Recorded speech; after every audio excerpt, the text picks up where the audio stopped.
So we are celebrating world obesity day. वैसे तो ये दिन मनाने वाला नहीं है, बट इसको इसलिए मनाया जाता है ताकि लोगों को जागरूक किया जा सके कि ओबेसिटी जो है वो कितनी तेज़ी से इंडिया में भी बढ़ रही है और इसकी वजह से कितनी सारी बीमारियां हो रही हैं। इसके बारे में ज़्यादा जानने के लिए चलेंगे डॉक्टर विवेक गुप्ता के पास। Thank you sir, thank you so much हमारे शो पे आने के लिए।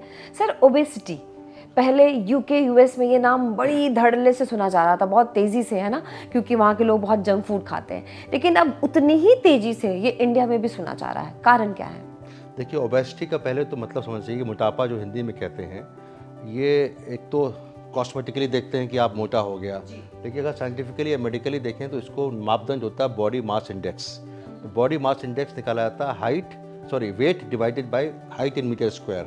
तो इसका मापदंड है 25 के आसपास होता है तो नॉर्मल मानते हैं, लेस देन 22 इज़ नॉर्मल, 25 के आसपास इज ओवरवेट, और 30 के ऊपर होता है दैट बिकम्स ओबेसिटी। तो हो सकता है कोई आदमी देखने में उतना मोटा ना लगे, लेकिन बॉडी मास इंडेक्स अगर 30 के ऊपर है, is definitely obese and which is a major risk factor for many बीमारियों के लिए।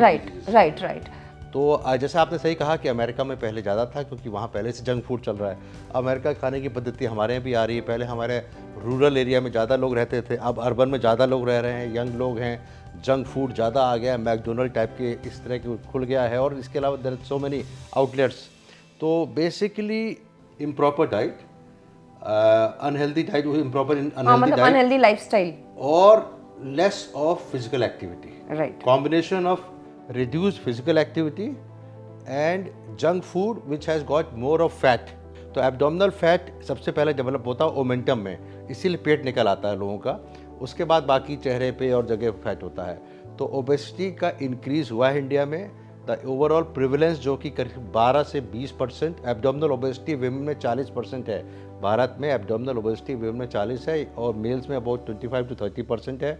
इन जनरल चाइल्डहुड ओबेसिटी भी हो गई। अब चिंता की बात यह है केवल वयस्कों में नहीं, एडल्ट में नहीं, बच्चों में भी वो ज़्यादा चिंता की बात है। हाँ, वो ज़्यादा चिंता की बात है, क्योंकि यंग लोगों में जैसे अभी हार्ट अटैक आपने सुना होगा। जी। कोविड के बाद यंग, मैं कार्डियोलॉजिस्ट हूँ, इसलिए मैं हार्ट की बीमारी से ज़्यादा अवगत रहता हूँ और देखता हूँ भी किस तरह के 30 साल के 40 साल के लोगों को हार्ट अटैक भी हो रहा है। सर, बेसिकली जो यंगस्टर्स की हम बात करते हैं, टीन्स की, या फिर जो यंगस्टर्स जो कॉलेज गोइंग बच्चे हैं, बेसिकली होता क्या है ना कि माँ बाप भी थोड़ा सा ना ऐसे लालच देते हैं कि अगर एग्जाम में अच्छे नंबर आए तो तुमको बर्गर मिलेगा, पिज्ज़ा मिलेगा, चॉकलेट मिलेगी, तुमको कोल्ड ड्रिंक मिलेगा और तुमको हम वहाँ ले जाएंगे। तो मुझे लगता है कि कहीं ना कहीं ये चीज़ें भी बढ़ावा दे रही हो। 2 साल का बच्चा, 3 साल का बच्चा, खास करके उसको चॉकलेट पकड़ा दी जाती है, वो अवेलेबल भी है फ्रीली, बर्थडे गिफ्ट में आपकी चॉकलेट आती है। तो सही बात है। आई थिंक पेरेंट्स को भी सोचना चाहिए कि बच्चों को क्या डाइट खिलाएं। 3-4 साल 5 साल के बच्चों को भी अगर हेल्दी डाइट, चावल दाल और रोटी खिलाएं केवल, और आजकल तो burger, pizza, these are very unhealthy food. बहुत अच्छा आपने बात पॉइंट उठाई है। I think is to start from home. Healthy food has to come from the mindset of the parents, mindset of the parents rather than बच्चों क्या पता, बच्चे तो नादान हैं। सारी अनहेल्दी डाइट बहुत ज़्यादा है। नॉन वेजिटेरियन को भी मैं कहूँगा, नॉन वेजिटेरियन जो पब्लिक प्लेस में मिलती है उसके अंदर बहुत हाई फैट कंटेंट होता है। इसीलिए मैं तो हर पेशेंट को अपने कहता हूँ कि बिकम वेजिटेरियन, तो उसके चॉइस कम रह जाती है फिर अनहेल्दी फूड खाने की, वो पिज़्ज़ा बर्गर ही रह जाता है, वैसे नहीं रहता। तो आपने बिल्कुल बात सही, बच्चों को childhood obesity is more harmful because that can lead to early stroke. Stroke is a paralysis. जी sir. Problems with the metabolism, diabetes. अब देखिए, डायबिटीज़ अगर किसी बच्चे को हो जाती है 20 साल के या वयस्क, तो उसके लिए तो बहुत ही बड़ा मुश्किल है, and that remain undetected for years together। I think जो diabetes है, which can lead to eye problem, which can lead to heart attacks, which can lead to stroke, which can lead to kidney problems, वो उसका incidence बढ़ रहा है because of unhealthy diet and because of obesity। Obesity is a major cause for development of early diabetes also। जी sir. And diabetes is a silent killer। Similarly, high blood pressure। Right। अगर मोटापा है, उसको blood pressure जो कि normal 120-80 होता है, उसका बीपी बढ़ा रहता है 140-90, पता ही रहता है, क्योंकि blood pressure is a more important silent killer. Obesity का आपने ये पॉइंट, आपको मैं चैनल को फिर से धन्यवाद दूंगा। सबसे root cause is obesity which is increasing day by day. देखिए, कुछ अभी तक हंगर देखिए, अगर आप चले जाए अफ्रीका में, बच्चे ऐसे भी हैं जिनको बिल्कुल वेट ही नहीं है because they don't have food enough. European countries are still, I think they are more disciplined exactly as of now, exactly because if you see, if I remember recall, I go to Paris every year 2-3 times। I don't see many obese patient, but in America जाता हूँ जब भी देखता हूँ तो अरे मोटापे के क्योंकि आराम आराम से चल वहीं रहे हैं। से शुरुआत ही है ओबेसिटी, जो ऐसा लगता है ये टर्म जो है वहीं से अराइव हुआ है और उसके बाद अब इंडिया में वो बढ़ता ही चला जा रहा है। सर, जो बच्चे हैं बेसिकली या फिर उनके पेरेंट्स हैं, उनको आप कुछ सलाह देना चाहेंगे, या फिर जो लोग मतलब ओबेसिटी को बीमारी, अभी भी आप देखना बहुत सारे लोग बीमारी नहीं मानते हैं इसको, नहीं बीमारी मानते, इट शुड बी लेबल्ड, बुरा भी लग जाता है उनको अगर आप बोल दिया आपने तो। डिजीज। सही बात कह रहे हैं। देखिए ऐसा है कि मैं ओबेसिटी में केवल फूड को नहीं कहूँगा, कई बार there are other factors, environmental factors, कुछ लोग बीमार होते हैं या कुछ को डायबिटीज़ ऑलरेडी है, वो भी मोटापे की तरफ ले जाता है कई बार, लेकिन कुछ जेनेटिक फैक्टर्स भी होते हैं। जी। तो जिसके पेरेंट्स मोटे हैं तो उनका मोटा होना ही है, बिकॉज फैट अकोमुलेशन एक टेंडेंसी होती है, या किसी का बेसल मेटाबॉलिक रेट BMR, जैसे किसी की पल्स चलती है 90, किसी की चलती 60, तो जिसका लो बेसल मेटाबॉलिक रेट जो कम होता है, यानी बॉडी के अंदर requirement of energy is less, तो कितना भी खाएंगे, उनकी चाहे 3000 कैलोरी पर डे खाएं, नॉर्मल रिक्वायरमेंट कैलोरीज अगर हम देखें तो 2500 calorie is enough for anybody to survive. Okay sir. हम लोग खाते हैं 4000 5000 कैलोरी, क्योंकि अगर आपने गाजर का हलवा खा लिया तो गाजर का हलवा 300 कैलोरी ले गया, 2 रसगुल्ले खा लिए वो 300 कैलोरी ले गया। जब सर नहीं ये हो तो बहुत खाएगा गलत नहीं हो आदमी। जाएगा, क्योंकि मैं सिर्फ वही खाती हूँ, क्या? मैं कोई जंक फूड नहीं खाती, हाँ। पर मैं मीठा खाती हूँ। अच्छा मीठा खाते हैं आप genetically, I think you are genetically predispose not to get obesity, you are one of the lucky persons. हाँ, तो इसलिए आपका BMR ज़्यादा होगा।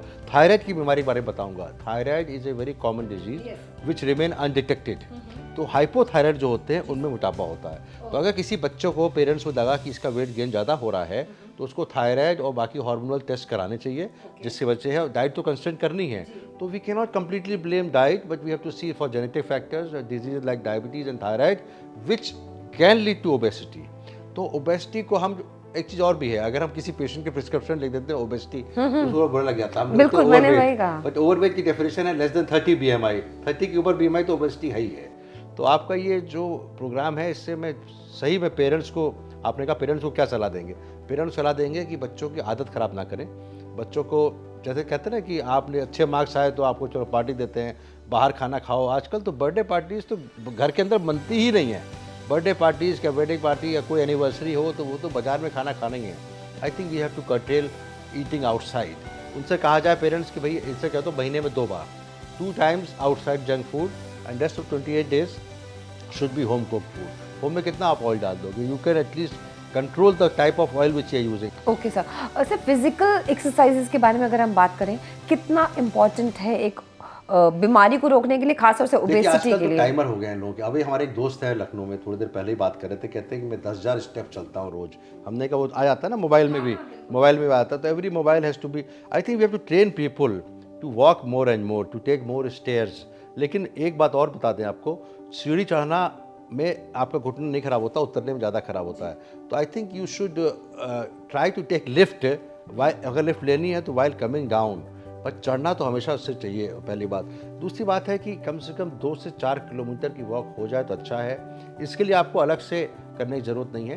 कुछ लोग खाली पेट अर्ली मॉर्निंग एक्सरसाइज सब लोग नहीं कर सकते, कुछ लोग लेट राइजर होते हैं और नींद बहुत पूरी करनी जरूरी होती है। तो at the cost of sleep don't do exercise, but exercise 10 से 15 मिनट मिनिमम, इतना अगर रोज करें। आप कौन सी एक्सरसाइज करेंगे?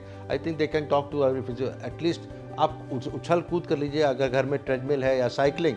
Best is cycling. I think everybody can afford A cycle. Cycle बहुत सस्ती 2,500 3,000 की आती है। अगर फैमिली में बाइसिकल जो है घर वाली, देखिए हर आदमी पार्क नहीं जा सकता, हर आदमी के आसपास पार्क भी नहीं होते। पॉल्यूशन दिल्ली में ऐसे ही बढ़ रहा है, तो मैं सबको आउटडोर कहूंगा ही नहीं। Pollution is a major risk for heart disease, major risk. Pollution itself is a major risk for heart disease. ये देखा गया कि अगर पॉल्यूटेड टाइम में अगर आप घूम लिए 2-4 घंटा, तो आपके हार्ट के अंदर जो प्लाक होता है 20% कोलेस्ट्रॉल जमा होता है, वो रप्चर कर सकता है, can lead to heart attack. तो आई वुड एडवाइज घर के अंदर एक्सरसाइज, एक कमरे में साइकिलिंग रखें। Treadmill also is dangerous, treadmill also harms your knees. तो बेस्ट एक्सरसाइज है साइकिलिंग। साइकिल लेके आप 20 मिनट 15 मिनट कर चला लीजिए, टीवी देखते हुए चला लीजिए। A poor family can also afford, लेकिन जो लोग बाहर रह रहे हैं, जो लोग पास साइकिल खरीदने के, जिसकी तनख्वाह 10,000 रुपये है, तो उसको शायद 2,000-3,000 की साइकिल खरीदने में भी दिक्कत होगी। I am talking of cycling वाली एक्सरसाइज। उनके लिए तो है कि 15 मिनट वॉक करें और आई थिंक जो लोग बाहर रह रहे हैं, जो बहुत गरीब है, वो तो वैसे ही वॉक कर रहे हैं। जी वो तो कहीं ना कहीं बस पकड़ने के लिए वॉक करते हैं, दौड़ते हैं, तो उनके लिए नहीं। जो लोग थोड़ा सा वेल्दी हैं, जो मिडिल क्लास है, उनके लिए घर के अंदर साइकिलिंग बहुत ज़रूरी है। Okay, thank you so much sir. अब आपको ये समझ आ गया होगा कि ओबेसिटी को रोकने के लिए जंक फूड को रोकना बहुत ज़रूरी है और एक्सरसाइज करनी बहुत ज़रूरी है। तो चलिए मिल के ख़त्म करते हैं इस ओबेसिटी।